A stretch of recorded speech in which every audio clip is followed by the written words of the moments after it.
தேவனுடைய மகா பரிசுத்தமான நாமத்திற்கு மகிமை உண்டாவதாக. நாம் கடந்த 7 மாதங்களை தேவ கிருபையாலே கடந்து இந்த நாளிலே ஆகஸ்ட் 1ஆம் தேதி புதிய மாதத்தை, புதிய நாளை காண தேவன் நமக்கு கிருபை செய்திருக்கிறார். அப்படி கிருபை தயவு இந்த புதிய மாதத்திலும் நம்மை தாங்கி வழி நடத்துவதாக. இந்த நாளுக்கான வேத வசனம் யோசுவா 1ஆம் அதிகாரம் 6வது வசனம். பலங்கொண்டு திடமனதாயிரு, இந்த ஜனத்தின் பிதாக்களுக்கு நான் கொடுப்பேன் என்று ஆணையிட்ட தேசத்தை நீ இவர்களுக்கு பங்கிடுவாய் என்று சொல்லி நாம் ஆசிக்கிறோம். கர்த்தருடைய பரிசுத்த நாமத்துக்கு மகிமை உண்டாவதாக.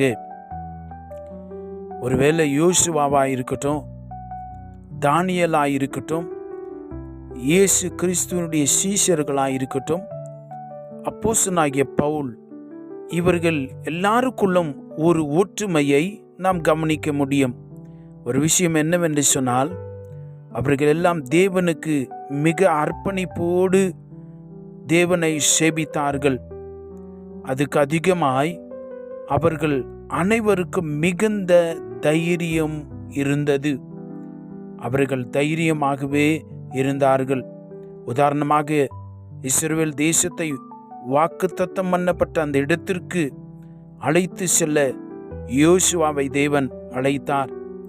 மோசேயை எப்படி வழி நடத்தினாரோ அதை போலவே இவரும் தேவன் உடைய வழி நடத்துதலின்படியே அவர் அவைகளை செய்வதற்கு தன்னை தேவனுக்காய் அர்ப்பணித்தார். அப்படி என்று சொன்னால், அதை செய்வதற்கான ஒரு மனநிலை, ஒரு தைரியம் அவருக்கு அவசியமாயிருந்தது என்பதை பார்க்கலாம். தேவன் அவருக்கு வாக்குத்தத்தம் பண்ணினபடி, நீ பலமாகவும் தைரியமாகவும் இரு, திடமனதாயிரு, அவனோடு கூட இருப்பேன் என்று சொல்லி தேவன் அவருக்கு வாக்கு பண்ணினார். நீ பயப்படாத, நீ மதிக்கிற இடம் எல்லாம் உனக்கு கொடுக்கப்படும் என்று தேவன் சொன்னார். யோசுவாக்கு வாக்கு பண்ணின பொழுது 2 காரியங்களை நாம் கவனிக்க வேண்டும்.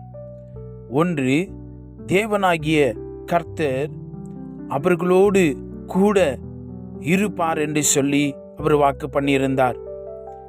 அதை போலவே இன்றைக்கு நமக்கும் கூட நம்முடைய ஆவியிலே தேவனாகிய கர்த்தர், பரிசுத்த ஆவியாகிய தேற்றவாளன், அவர் நமக்குள்ளே வாசமாயிருக்கிறார் என்பதை நாம் புரிந்து கொள்ள வேண்டும்.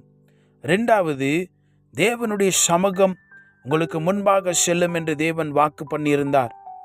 இஸ்ரவேலரெல்லாம் வருவதற்கு முன்பதாகவே அவருடைய எதிரிகள் எல்லாம் அநேக இடங்களிலே நீங்கள் பார்க்கலாம், அவங்க இவர்களை அழிக்க நினைத்தார்கள்.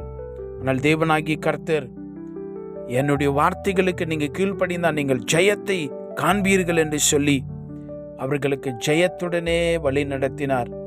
ஆனால் இதெல்லாம் செய்வதற்கு ஒரு தைரியம் வேண்டும். அந்த தைரியம் எங்கிருந்து கிடைக்குது தெரியுமா? கர்த்தர் எனக்குள்ளே இருக்கிறார், பரிசுத்தமான தேவன் எனக்குள்ளே இருக்கிறார், அந்த வார்த்தை எனக்குள்ளே இருக்கிறது என்பதை நாம் மறந்து போகக்கூடாது.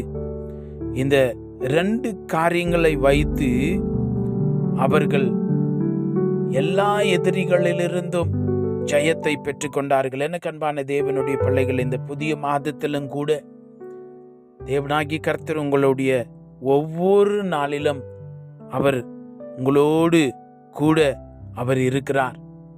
நான் உன்னோடு கூட இருப்பேன் என்று சொன்னார். யோசுவாவு கூட இருப்பேன் என்று சொன்னார். இன்றைக்கு நம்மோடு கூட இருக்கிறார். எப்படி அந்த மேகம் வழி நடத்தினதோ மோசேயின் காலத்தில், இன்றைக்கு நமக்கு அந்த தேவ சமூகம், அந்த பரிசுத்த ஆவியானுடைய மகிமை ஒவ்வொரு நாளும் நம்மை வழி நடத்துகிறதா இருக்கட்டும் என்று சொல்லி தேவனுடைய பாதங்களிலே நம்மை சமர்ப்பித்து ஒப்பு கொடுத்து ஜெபிக்க வேண்டும். அப்படிதான் அந்த நம்பிக்கை, அந்த நிலைமையில தான் நம்ம தைரியமாக இருக்க முடியும். தேவனாகி கர்த்தர் நம்மோடு இருக்கிறார். அப்படி சமூகம் எனக்கு முன்பாக சொல்லுகிறது, நான் ஜெயத்தை காண்பேன் என்று சொல்லுகிற பொழுது கட்டாயம் நம்ம ஜெயத்தை காண்போம். அப்படித்தான் அப்போஸ்தலனாகிய பவுல் ஊழியத்தினை நிறைவேற்றினார். இயேசு கிறிஸ்துடைய சீஷர்கள் அப்படித்தான் வாழ்ந்தார்கள். இன்றைக்கு நாம கூட மிகுந்த தைரியம் கொண்டவர்களாய் ஏசப்பாவை பார்க்கும்போது தான் தைரியம் வரும். வார்த்தையை பார்க்கிற பொழுது நமக்கு தைரியம் வரும்.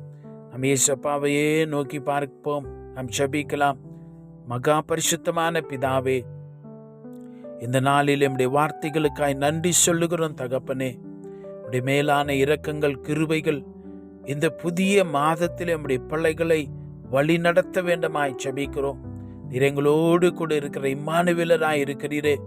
உடைய மகிமையான பிரசன்னம் எங்களை ஒவ்வொரு நாளும் ஆண்டவரே நடத்த வேண்டுமாய் உடைய பாதத்திலே ஒவ்வொருவருக்காய் நாங்கள் ஜெபிக்கிறோம் ஐயா.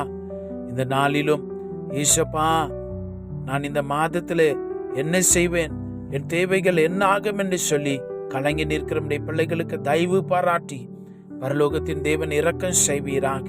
உடைய பரிசுத்தமான நாமத்தை நீர் உயர்த்தும். கோடான கொடி ஸ்தோத்திரம். இயேசுவின் நாமத்தில் ஜெபிக்கிறோம் பிதாவே. ஆமென். God bless you.